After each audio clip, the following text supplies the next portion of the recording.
So here's Craig David telling us how the story goes when he follows his intuition.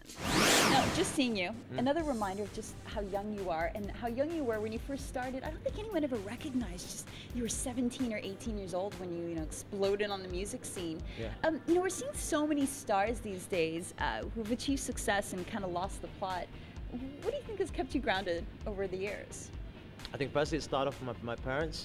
They raised me well, I like to say, but then also I think you're a free spirit. Your parents can only kind of raise you to the point where you start to find yourself and do your own thing. So for me, this music industry is fun, as long as you keep it fun. If you let it get stressed to you, then you've allowed the ego to say, wow, you've got to have a #1 now, you've got to sell millions of records. I don't have to do anything, just need to enjoy myself. You've been reading a lot of personal development books, huh? Love it, love.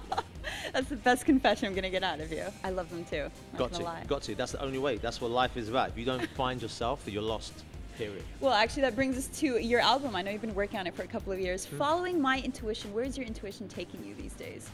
Do you know what? It's not really one of the things that, like by day, it kind of just changes. It's like, it's just it's going with a feeling as opposed to where your head always tends to take you. Following my intuition is just when you feel it, go with it. Tell me about your record though. How's it going? When is the final release date? What can we expect? Are there any collaborations? Okay, so the new album I've been working on for probably like the last 2 years, and I've been loving the time I've had just to be creative with no pressures of when I have to release anything. I mean, we're at a point where I feel like this year we'll be ready to go with the album.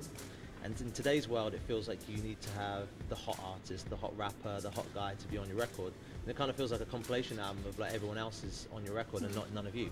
So I just want to make a me album, and hopefully off the back of that, you'll get everyone wanting to jump on it. That's kind of the new thing. If you've got a hot record, trust me, you'll have Jay-Z, Eminem, Drake, all those guys jump on it as a freestyle because it's a hot record. That's kind of the way it is now. I mean, you must learn so much though from your collaborations. Now you've worked with some classics like Sting, and then also some young emerging artists, Rita Ora, Jay Sean. Have you learned anything from them, and what have you managed to actually teach them yourself?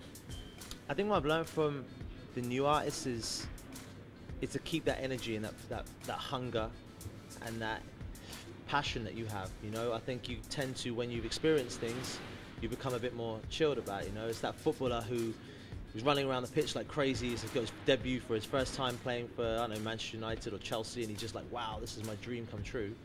And then all of a sudden they get very kind of, oh, okay, I play for the first team now, I'm cool, I can chill back, and this is what happens. You become a bit lax about things. So they've helped me to keep me energized, and I think for me, I've been able to show them that you don't need to necessarily do anything and everything to prove what 3 minutes in a song can do for you. So what's the most important thing to achieve success these days then? What do you think? Do you have to rely a lot more on touring and actually going out and meeting your fans, or?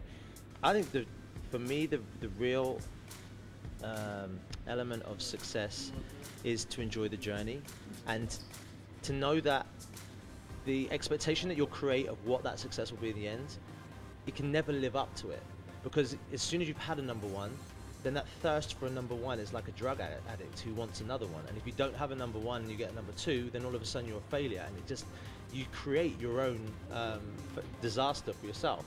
And this is what I've learned in life, is that if you take that stress out, take the bricks out of the suitcase and be like, you know what, I love my album, I enjoyed making this record. Someone comes up to you, tells you a story about they got married to your song, this song got them through a hard time in their life. That should be that beautiful recognition if you're looking for it. But as soon as you go into the #1s and how many records you sell, then you're going to cause your own demise. Unfortunately, it's just the way it goes.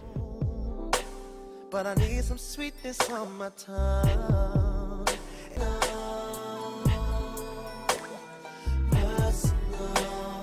Personal with you. We're sitting having dinner at your parents' home. Some of the finest food I've ever known. But I need some sweetness on my tongue.